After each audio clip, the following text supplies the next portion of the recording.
Aduga matamsigi samuk sauba inau isalsingna ahansingbu fazana gyan tahanbiyu. Bank account amadi stock market si yamna kanai noiga khangnaba aduna nupi na khoi gyan tagadaba.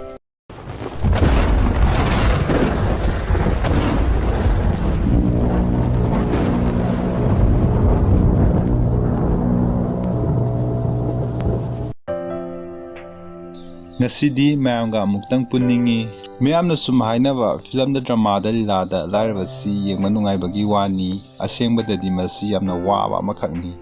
asengmani film da lilada lairaba na hero oibagi wani asengmadadi masi matang asida mayamda kanagadra khanba wafam amatang thamjaramge atopa singna shell karamna laina tangadage haibagi yamna laiba pambai kya ulli adubu aidi masi kya recommend tawjade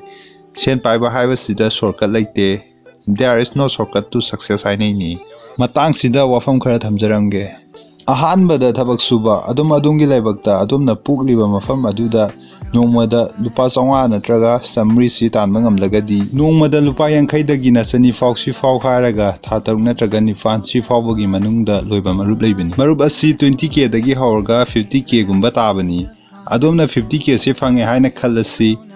30k amadi marup khara chawna tawba 100k muktabagi marup amada marup hauriba cashier duda 30 to 40,000 sendoi jetpiraga masana haubadagi loiba fau sendoi chatuna adum marup to hungat chagaduribani marup loirakpadasu hariba sendogi pikiba 30 or 40,000 to beg amuk torakani marup asi kadai tawge haibasi laina fangnaba adongi issociation imana singba singsida tanabiba amadi adongi khangna chanaba nupi singda tanaraga masie machul singda hangdo hangjin tawhanbiyu aduga khangna chanaba ani punna marup jongminaba kaise id kya support tawjade aduna nupi noina gyan tagadaba aduga anisubada nganu ye loiba nganu yengi thabaksi adum yaba thaba makakni adomna thaba horakpada as loibane loredi shelfama ma khangna nganu chani natraga chahum loigadabani masi aigi motadi experience tan moi na nganu nifu natraga yankhai dagi hauraga nganu yen kamai loiba kyam waba matam kamai na sinaba yaba phajana khangdok piraga masadagi sumsum chokholakpa na fai ahum subada mapalom outside da lairaga seltanba hoi masisu yamna faba thaba amakhakni lona chingbasing si kya masu khangba masasu nanba mi kya masu punba selsu phajana saving tarogadi adum yaba thabakni pandemic asi loibaga natragana khar khajik fabaga hanana laiklaba khangna chanabagi through the changbana bsni aduga asingumba sing asi tawradi mari subada bank account hangba hojiki matamdadi bank account hangbasi lan ama license bagumbani masida adumna tanjariba sel singdu mafam khangna saving tawbiyo bank account gi matang da karigumba wafam khara thamjage ahan singna amadi sahi nauriba khara na khangdaba yawi bank account gi number asi pi kharga aigi account asi mina fraud tawki gadra haina karigumba ikoina atm gi pin code natragana otp piragadi isagi account dagi paisa chingthokiba yai just account number khak piragadi kanamatana karisu tawangam loi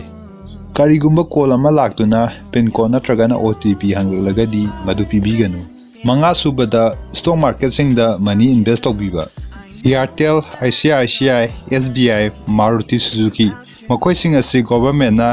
approve tawraba ngaktani Securities and Exchange Board of India SEBI haraga khangnariba asiki makada ran tawbani masida paisa mangba bank down oiba kedogba amata leiroi Reserve Bank of India RBI hana khangnariba asigi hayabagi makada leiba bengi stock market natragana share market asi SEBI asina senaribani Prithvigi makok mathang oina senjok pariba Bill Gates Bernard Arnault